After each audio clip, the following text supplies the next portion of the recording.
Bismillahirrahmanirrahim. Assalamualaikum warahmatullahi wabarakatuh. Alhamdulillahirabbil alamin. Puji syukur bersama-sama kita panjatkan kehadirat Allah Subhanahu wa taala. Salawat beserta salam semoga selalu terlimpahkan kepada junjungan kita Nabi Agung, manusia mulia besar Muhammad sallallahu alaihi wasallam.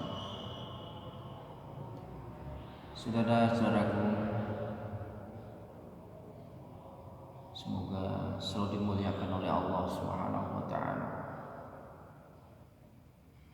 Pada kesempatan kali ini bersama-sama kita mengkaji tentang bagaimana wudu.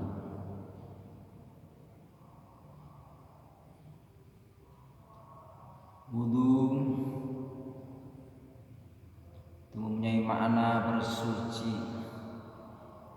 dari hadas sebelum kita melaksanakan sholat.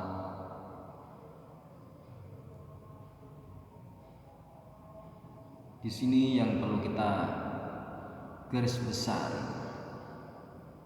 wudu itu mempunyai peranan penting. Yang pertama di dalam sholat kita, yang kedua ketika kita memegang Al-Quran. Saudara-saudaraku sekalian yang dimuliakan oleh Allah Subhanahu wa taala,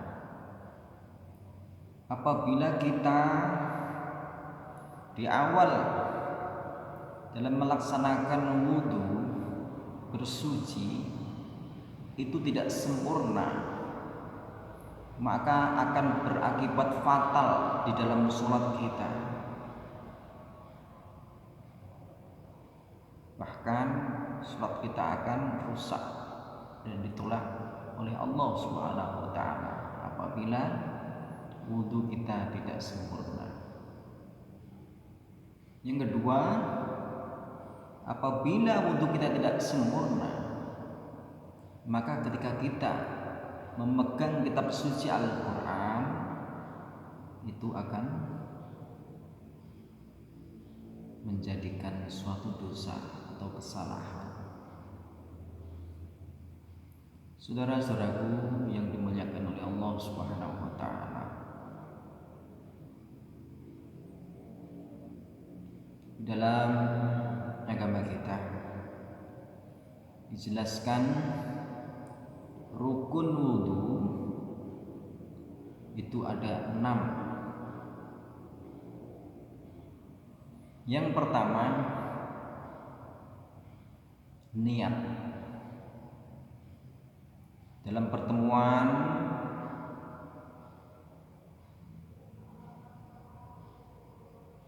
kemarin sudah kita bahas tentang di mana tempat niat ketika kita wudu, yaitu dibarengkan dengan pekerjaan awal dalam wudu, yaitu membasuh muka. Ketika kita membasuh muka, di situ kita barengkan dengan niat di dalam hati.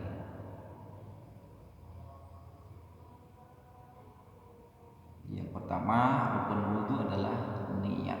Tempatnya ketika kita membasuh muka. Yang kedua, rukun wudu adalah membasuh muka. Membasuh muka dalam agama kita diatur. Itu ada batasan-batasan ketika kita membasuh muka, yaitu dari tempat tumbuhnya rambut sampai pucuk janggut. Itu batas atas sampai ke bawah. Sedangkan batas kanan dan kiri itu adalah ini. pentilan telinga kita kanan sampai ke pentilan telinga yang kiri. Itu harus rata semuanya.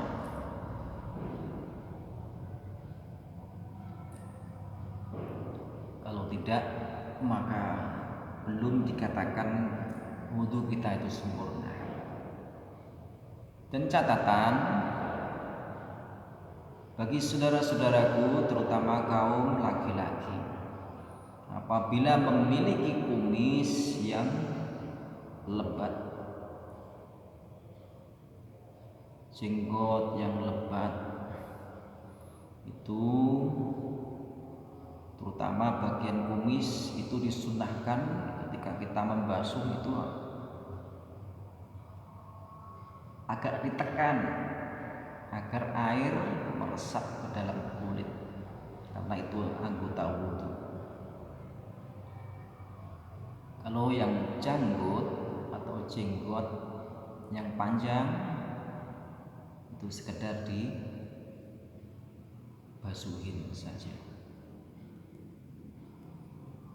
Itu rukun yang kedua di dalam wudhu, yaitu membasuh muka. Dan batasan-batasan seperti tadi.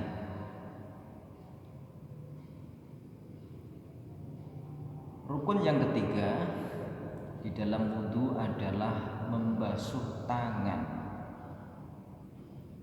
Nah, cara membasuh tangan di dalam agama kita juga sudah diatur sedemikian rupa, yaitu diawali membasuh telapak tangan sampai ke siku dan usahakan atas siku sedikit. Sekali lagi, anggota tangan yang kita basuh itu dari telapak tangan dulu baru ke siku. Saudara-saudaraku sekalian, yang selama ini membasuhnya kebalik dari siku dulu baru ke telapak tangan, hendaknya mulai sekarang dirubah agar wudhu kita sempurna. Kanan, kiri. Itu rukun wudhu yang ketiga. Sedangkan rukun wudhu yang keempat itu adalah membasuh sebagian kepala. Di sini dijelaskan hanya sebagian. Walaupun dengan sehelai rambut saja itu sudah sah. Tapi Nabi kita Muhammad SAW menganjurkan ketika kita membasuh kepala atau sebagian kepala, ya, kita ambil air dari sini ke belakang, kembalikan lagi masuk ke telinga, itu akan lebih sempurna lagi dan mencangkup sunnah membasuh telinga. Membasuh telinga itu adalah sunnah, bukan termasuk rukun. Itu yang keempat. Sedangkan rukun wudhu yang kelima adalah membasuh kaki. Membasuh kaki di sini juga jangan sampai terbalik. Itu diawali, maaf ya, dari telapak kaki baru ke atas siku. Maaf, dari telapak dulu baru ke atas mata kaki. Atasnya sedikit, jadi nggak perlu nyampe ke atas. Tapi yang perlu kita ketahui itu dari telapak kaki dulu baru ke atas. Di saat ini saudara-saudaraku yang wudhunya dari atas dulu baru ke telapak, mulai sekarang juga dirubah agar wudhu kita sempurna. Dan yang terakhir, rukun wudhu yang keenam adalah tartib. Tartib di sini adalah dari mulai rukun wudhu yang pertama sampai kelima itu harus urut, nggak boleh dibolak-balik. Itu pengertian tartib adalah urut. Mudah-mudahan kajian ini bermanfaat. Saudara-saudaraku yang saat ini butuhnya seumpama belum seperti yang kita kaji bersama tadi, untuk segera dirubahnya agar wudhu kita sempurna. Apabila wudhu kita sempurna, insya Allah sholat kita aman. Kita memegang Al-Quran juga aman, insya Allah. Semoga bermanfaat. Kurang lebihnya mohon maaf. Assalamualaikum warahmatullahi